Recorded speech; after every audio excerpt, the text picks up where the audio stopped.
Impacts of the bhakti and Sufi movement.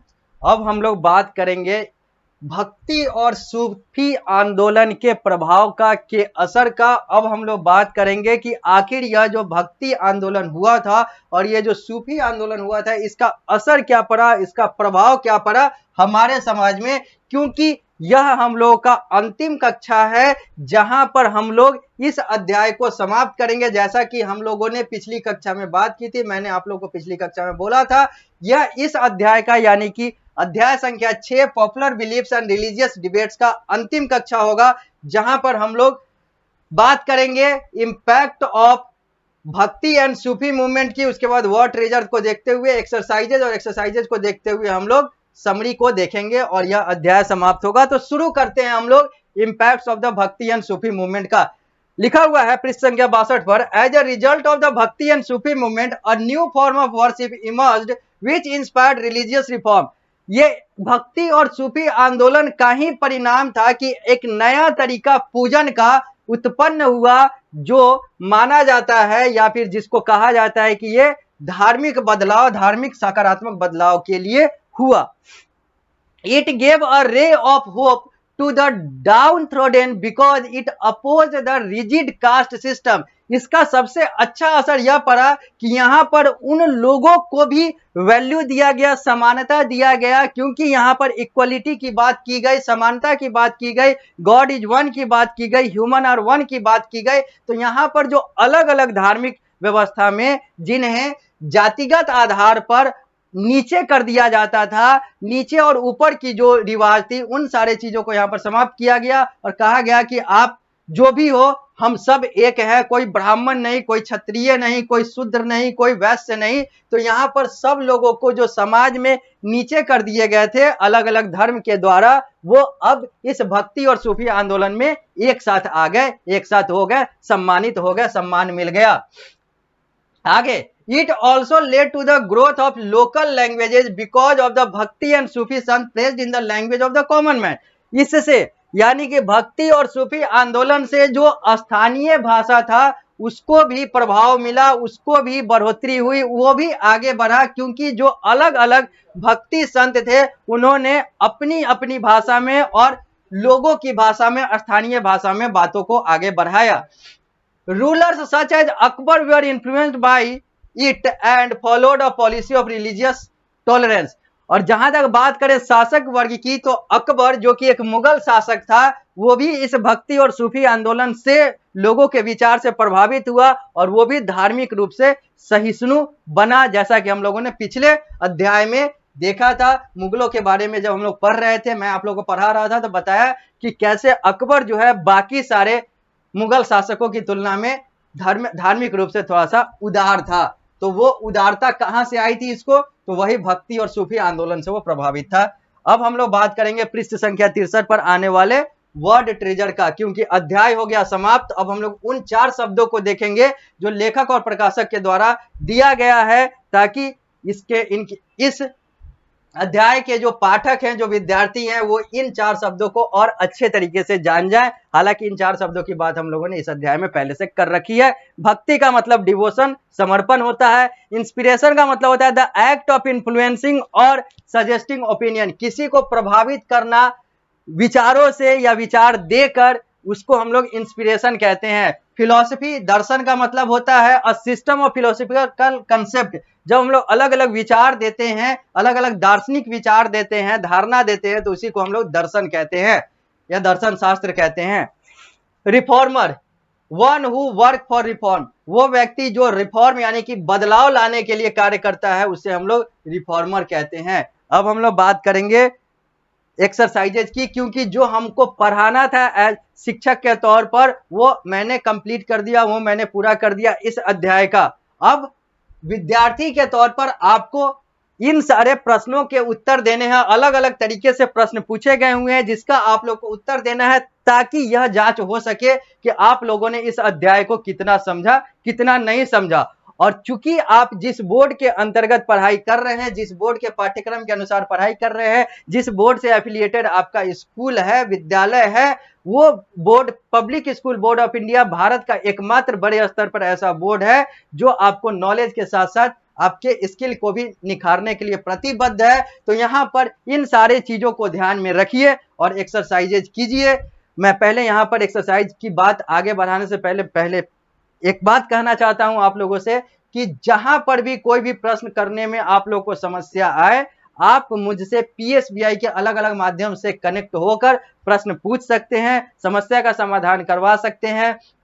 इसके अलावा आपको इस अध्याय में कोई भी टॉपिक समझने में कोई भी समस्या हुआ हो या फिर कोई भी और चीज इस अध्याय से जुड़ा हुआ पूछना चाहते हैं, आप मुझसे पूछ सकते हैं पीएसबीआई के अलग अलग माध्यम से कनेक्ट होकर। इसके अलावा आपको इस अध्याय या इससे पहले जो भी अध्याय मैंने आप लोग को पढ़ाया है उसमें कोई समस्या हो आप पूछ सकते हैं। इसके अलावा पूरे एसएसटी में कोई समस्या हो आप मुझसे पूछ सकते हैं, और भी कोई समस्या हो आप मुझसे पीएसबीआई के अलग अलग प्लेटफॉर्म के माध्यम से कनेक्ट होकर पूछ सकते हैं। और आप उस विद्यालय में भी अपने शिक्षकों से पूछ सकते हैं जहां पर आप पढ़ाई कर रहे हैं, वो विद्यालय जो पीएसबीआई से एफिलिएटेड है, जहां पर आप पढ़ाई कर रहे हैं। तो अब आगे बढ़ते हैं और एक्सरसाइज की बात करते हैं।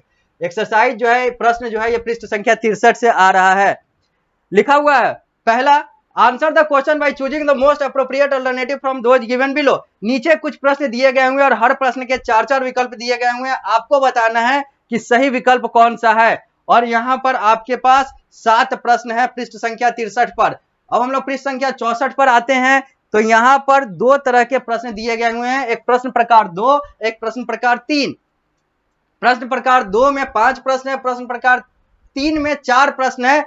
ये जो 5 प्रश्न है दूसरे वाले में, इसके उत्तर आप लोगों को 1 से 2 वाक्य में देना है, जबकि तीसरे वाले 4 प्रश्नों के उत्तर 6 से 7 वाक्य में देना है। हॉट्स, यहां पर 2 प्रश्न पूछे गए हुए हैं।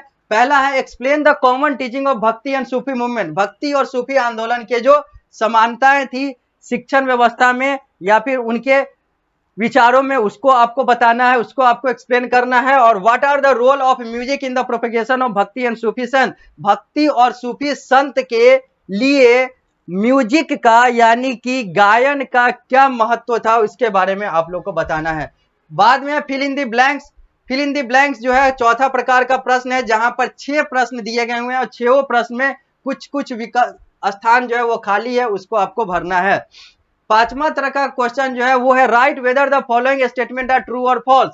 ये 6 स्टेटमेंट है, 6 कथन है, आपको बताना है कि कौन सही है और कौन गलत है। अगर जो सही है वो ट्रू, जो गलत है वो फॉल्स। सारे सही है तो सारे ट्रू, सारे गलत है तो सारे फॉल्स। पृष्ठ संख्या 64 से आते हैं पृष्ठ संख्या 65 पर। यहां पर लिखा हुआ है, match the column. Column A और कॉलम बी दिया हुआ है, दोनों तरफ 6-6 चीजें दी गई हुई है। आप लोगों को बताना है कि इधर का 6 इधर के किस 6 से मैच करता है, सबका 1-1 से मिश्रण होगा। अगला है टाइप क्वेश्चन 7, जहां पर explain the following terms briefly. यहां पर 6 शब्द दिए गए हुए हैं, इसको ब्रीफली यानी कि आपको यहां पर विस्तार में, यानी कि यहां पर आपको संक्षिप्त में इसको बताना है, इसके बारे में लिखना है। आगे 8वां में है, all sant believe that religion is essentially one and only name are different. सारे संत मानते थे कि रिलीजन जो है, that religion is essentially one, religion जो धर्म जो है वो एक ही है, and only names are different, और इनके नाम अलग अलग हैं। Find out the common feature of all religious teaching. आपको यहां पर बताना है कि कॉमन जो फीचर है हर धार्मिक शिक्षण का, हर धार्मिक विचार का, वो क्या है। 2 लिखा हुआ है, बाकी आपको लिखना है। एक गॉड इज वन, सब में कॉमन है। एक रिजेक्टेड द कास्ट सिस्टम, ये सब में कॉमन है। और क्या क्या है ये आपको लिखना है। ए और जी लिखा हुआ है, B C D E F और एच लिखना है। इसके बाद है वैल्यू बेस्ड क्वेश्चन। यहां पर कुछ आप लोगों को कहा गया है कि collect a few Doha of Kabir and explain what messages they convey. कुछ दोहा जो है कबीर के, उसको आप इकट्ठा कीजिए और बताइए कि इसमें क्या क्या मैसेज, क्या क्या संदेश दिया गया हुआ है। अब इसको कैसे करना है प्रोजेक्ट को, ये सारा कुछ आपको यहाँ पर लिखा हुआ है। एक एक्टिविटी जोन है, जहां पर आपको कुछ प्रश्न दिए गए हुए हैं, जिसके बारे में आप लोगों को लिखना है, या फिर यहां पर आपको कार्य करना है। Prepare a list of the life skill that we can learn from the bhakti and Sufi sant. भक्ति और सूफी संत से हम क्या जीवन शैली उनके आधार पर उनसे सीख सकते हैं, ये आपको एक सूची बनानी है। Are the teaching of bhakti and Sufi Sant relevant in today society, क्या भक्ति और सूफी संत का जो शिक्षण था वो आज प्रासंगिक है। Right a speech on the topic, इस पर एक स्पीच लिखिए। उसके बाद अब हम लोग 65 से आते हैं 66 पर, तो हम लोग बात करते हैं समरी की, यानी कि जो मैंने आप लोग को पढ़ाया है वो सारा कुछ इस पृष्ठ संख्या 66 पर बिंदु के अनुसार, पॉइंट के अनुसार दिया गया हुआ है। और जब हम लोग आगे बढ़ते हैं तो 67 नंबर पृष्ठ पर आता है अध्याय संख्या 7, the flowering of regional culture, यानी कि जो क्षेत्रीय कल्चर है उसके जो क्षेत्रीय जो अलग अलग रीति रिवाज हैं उसका जो उत्थान हुआ, उसकी जो उत्पन्नता हुई, इसकी बात हम लोग अध्याय संख्या 7 में करेंगे। यानी कि यह अध्याय संख्या 6 जो है वो समाप्त हो चुका है। हम लोगों ने इस अध्याय को यानी कि popular beliefs and religious debates को कंप्लीट कर लिया, जहां पर हम लोगों ने देख लिया popular trends that emerge during the medieval period, the bhakti movement and its leading exponent, Nathpanthi, योगी और सिद्ध के बारे में भी हम लोगों ने देख लिया, सूफी मूवमेंट की भी बात कर ली और teaching of Kabir and Guru Nanak की भी बात कर ली। अध्याय हो गया पूर्ण रूप से समाप्त। अब हम लोग मिलते हैं अगली कक्षा में एक नए अध्याय संख्या 7 के साथ।